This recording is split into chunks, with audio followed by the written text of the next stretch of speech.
Hey, welcome to the Mission City Podcast. Last week we began talking about Christmas, and as we look around at culture, there's a lot of focus on various traditions and festivities.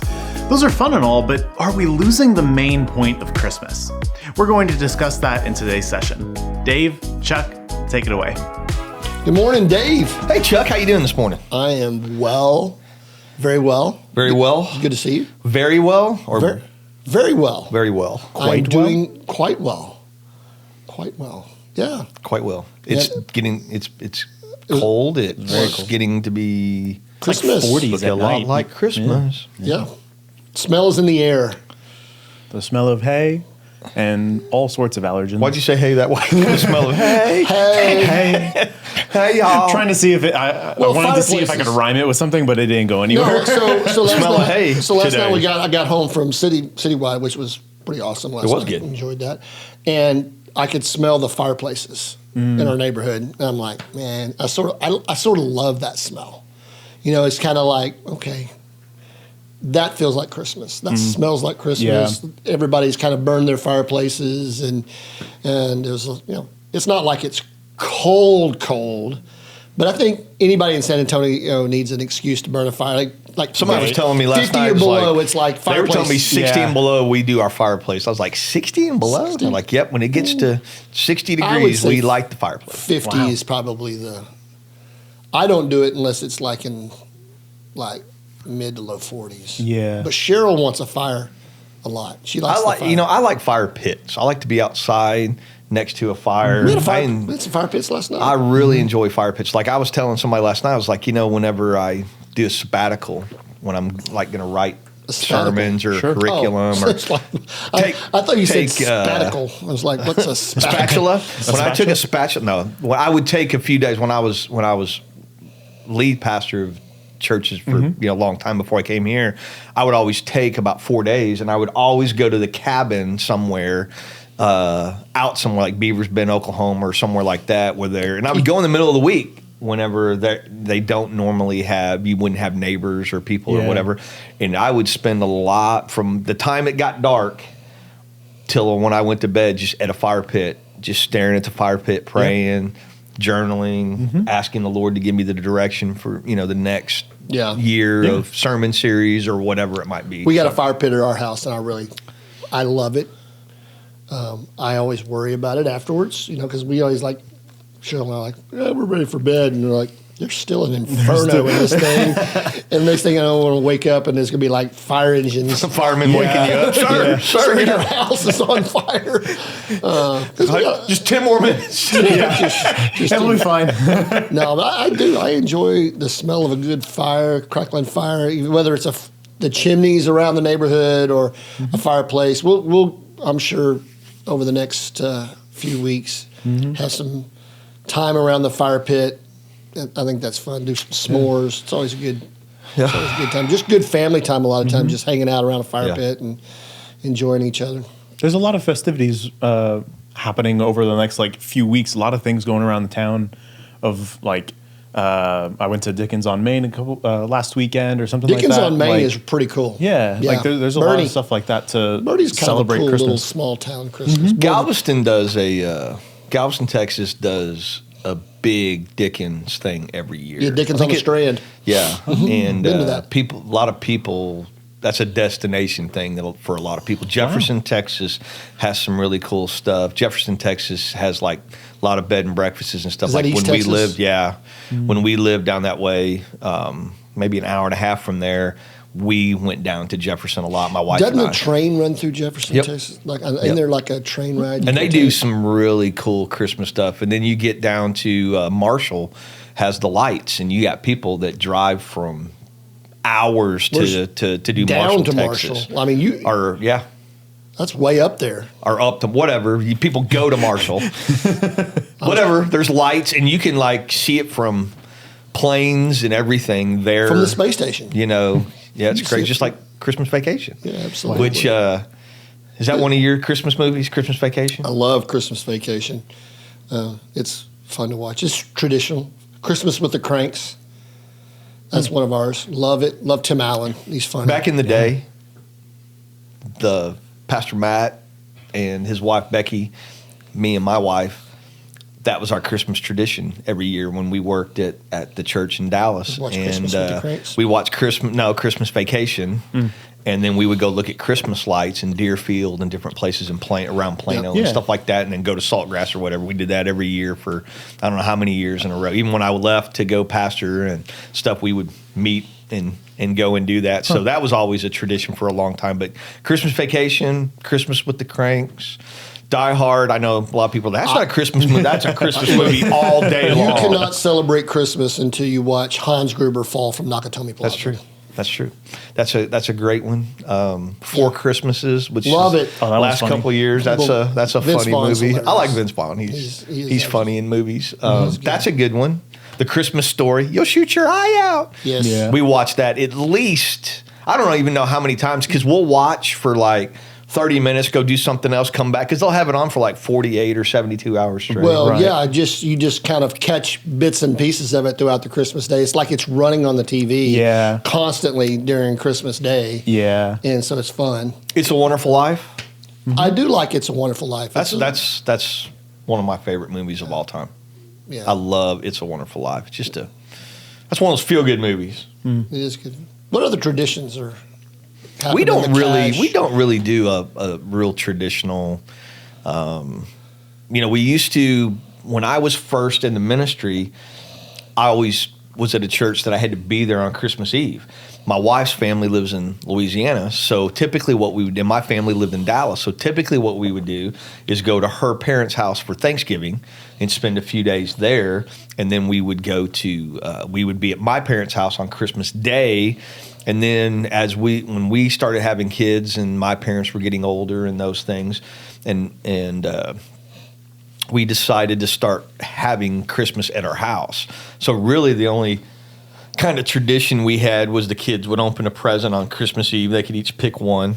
And then Christmas, and then my wife usually makes a big thing of chili on Christmas Eve.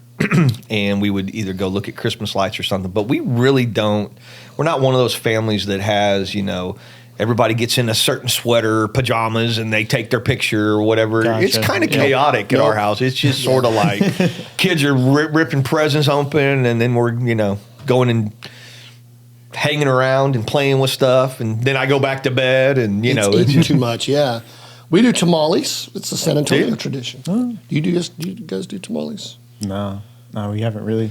He's from Hungary or something. you're not- I'm Hungarian. We don't do tamales. They do like a stew or something. Yeah, actually, yeah. Actually, that's exactly what we do. No, we do tamales. I think that's kind of what we've done. On Even Christmas, you eat tamales? Christmas Eve. Christmas Eve.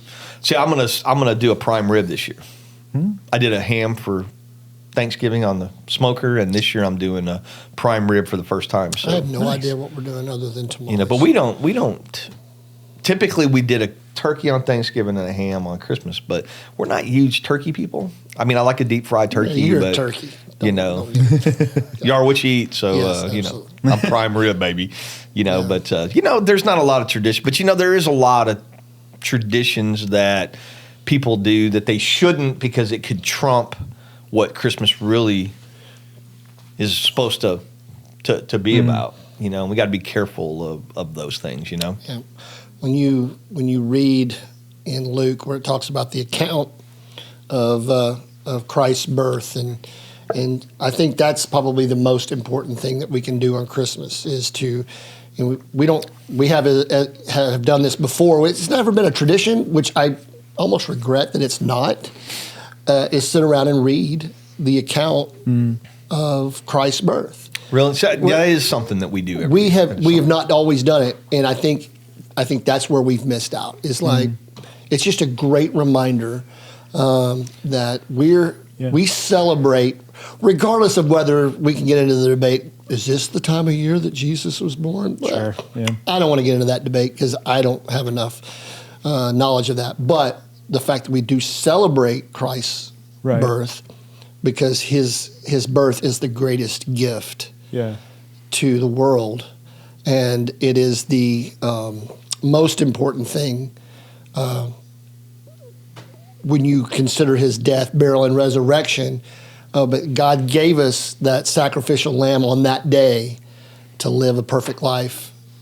That's That's the most important thing. And if we would just spend that time recognizing that and get into Luke in the account there, I think that's so important.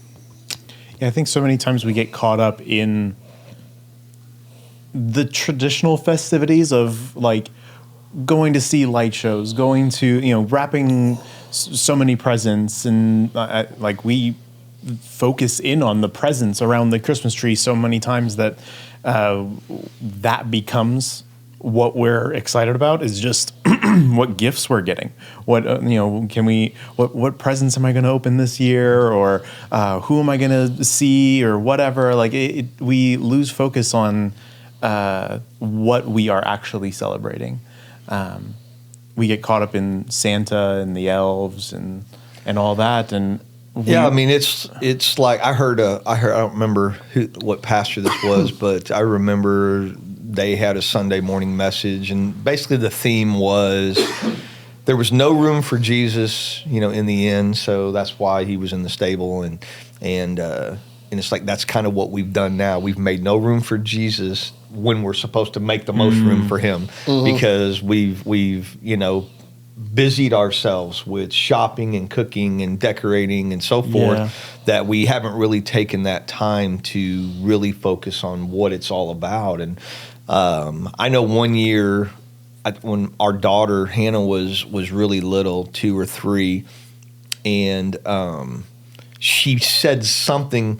This isn't what she said, but it was like, I like Santa Claus better than Jesus. Almost, it was like something like that. It wasn't like that. It was just like she was making much of Santa, and I remember my wife and I looked at each other and went, "Man, that's our fault. We messed up." Yeah. And so that year we had a friend that does Santa, that is a Santa Claus, and we had him come, and he shared the gospel story about how, hey, Christmas isn't about me, and so forth. And so I think that was the year we started reading Luke every single year, because we were like, and we didn't do it on purpose. I mean, we did the Christmas candlelight service at our church. We did all the things, but our actions said otherwise. Our words said one thing, our actions said something else. And so we got caught up on, I want to create the wonder in their eyes as they see presence, rather than the presence of God in our house, And I was like, oh man, we really made a mistake with that. And so we've tried to be intentional every year of making sure that we serve during the Christmas season. Yeah, it's our goal. Cheryl and I, our kids are out of the house now, and so one of the things that we're trying to tell them is, as you form your family, form traditions that do not mold to the commercial view of Christmas, but what it's all about. Start shaping Lincoln's thought process of, we celebrate Christmas because we're celebrating the birth of Christ, not because I get presents and get to see Santa and all those. Really, they're fun, and I think they're part of it, and you do it right. It's a good thing to do, as long as it doesn't become the replacement for what the purpose of Christmas is. I enjoy all the aspects of Christmas. The lights, the fun, the presents, being able to buy presents for my wife and my family. That's all great. I think those are great things. But it's true as anything in life. There are a lot of great things that can become the problem if they become the main thing.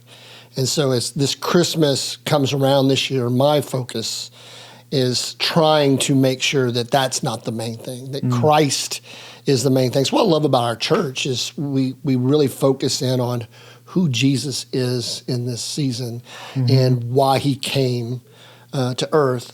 He came to earth to save us, to bring us back into relationship with God. And to me, we got to focus on those things first. Yeah. When you think back to some of your most cherished memories of Christmas, is it tied to like the commercialization aspect? Is it about the presents, or is it about something more?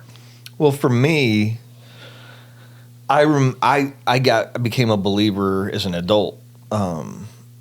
So for me, I remember that first Christmas of when I was saved and I had a personal relationship with Jesus Christ. It was different for me that year. And so, I mean, I was sober and clean and you know, I remember going, wow, this is so much better. And, you know, I'm 28 at the time, so it wasn't like I was running down the stairs and opening up a new train set or the Red Ryder BB gun by any means. This was truly, wow, he saved me, you know. And I got saved in April, so I had 8 months of being saved by the time Christmas rolled around, you know. And I was still very obviously immature in my faith. Not that I'm super mature now, but anyway, I was really immature then. But still having that awe and wonder of Christmas, and I think that was the first year I truly over and above gave to families or a ministry where I was going to church or whatever. And I remember I made it more about that. Of course, I wasn't married, didn't have kids or anything like that then. So anyway, it really was my focus was the birth of Jesus. And I try and go back there in my heart and in my mind to go, hey, you remember the wonder of that first year of, and again, I'm 28 years old, so I had already had 27 other Christmases up until that point, but that was truly the most special because I realized the Savior came into the world for me, you know, and he saved me from my sins. So that's probably my most cherished. And it was good that it happened that way because my father passed away just at Christmas time. You know, it's been several years now, 8, 9, 10 years, whatever now, that my father passed away, but it was during the Christmas time. But so it's good for me because if I wanted to dwell on that, I could. But what I dwell on that is go, remember that first year. And so that was good for me. How about you? What was a cherished Christmas memory? Yeah, for you? I could, you know, my cherished memories don't go back to when I was a kid. They don't. They go back to when it's more about the relationships that I have with my parents. My dad, my last Christmas with my dad, and really my last Christmas with my mom. Those are really sweet times. Knowing, you know, my last Christmas with my dad, he was not a believer. My dad gave his life to Christ right before he died, which would have been it was October of 1995. My mom, who was a believer, a strong believer, always tried to make Christmas about Christ, you know, as much as she could. Of course, my dad at the time, he was not a believer, so Christmas was more the commercial version of Christmas a lot. My dad always tried to have a really good gift for everybody, and it was kind of his way of making up for the year in a lot of ways. But I remember the last Christmas with both of them. Sad because my dad, you know, had passed, but it was also I was also thankful that he'd given his life to Christ because it was in those last few months, last week of his life that he gave his life to Christ, and then my last one with my mom. You know, it's about the relationships. It's about, you know, yes, it's about Jesus, but. And that's what we want Christmas to be, but the memories are sharing it with the people that you love, not about the things that you get, right? Or the, you know, who won the house decorating contest on your street, trying to outdo everybody with the lights. Now I don't even try anymore, but you know what I'm saying. So it became more about relationships at Christmas than the material. Yeah. So that's probably my most cherished memories. I think of a photo that comes up every year in my little memories thing that Facebook or whatever reminds you of. It's a photo of my sister and I in our first Christmas living here in Texas. My parents, we had just moved here. We hadn't had a chance to like go get a tree, go get anything. And so my mom just had one of her plants that was only a stem, only the stalk of of this thing. And we just had a red ribbon around it, and that was our Christmas tree. So you just have we have the photo of my sister and I sitting next to this plant with the presents kind of scattered around it. And I remember every single time I look at this photo, I think to myself, like, I never felt like I was missing something. We didn't have the tree, we didn't have whatever, but I never felt like I was like missing out on Christmas. because it wasn't about that. It was about like still getting to be with family. And yeah, we still had the gifts, but it was still about, we got to still celebrate Jesus.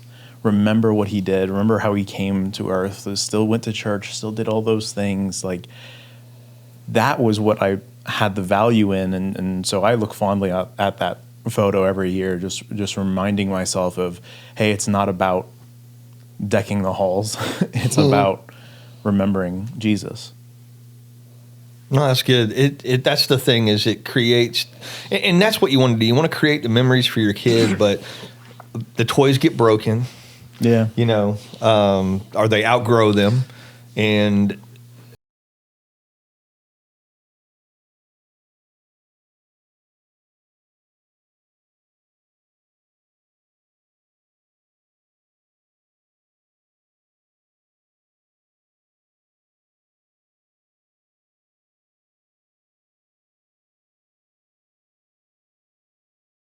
eternal perspective, much more than anything else. Because, like I said, I remember one year my daughter wanted some pink cowboy boots, and I remember it took me forever to find them. I had to go drive to all these different places, and I finally found them. I was so proud of myself. Yeah. And when she opened them, she went, "These aren't really the ones I wanted." And I was just devastated because I had spent so much time. But the Holy Spirit was basically going, yeah, that's basically how you do with the gift that I give you.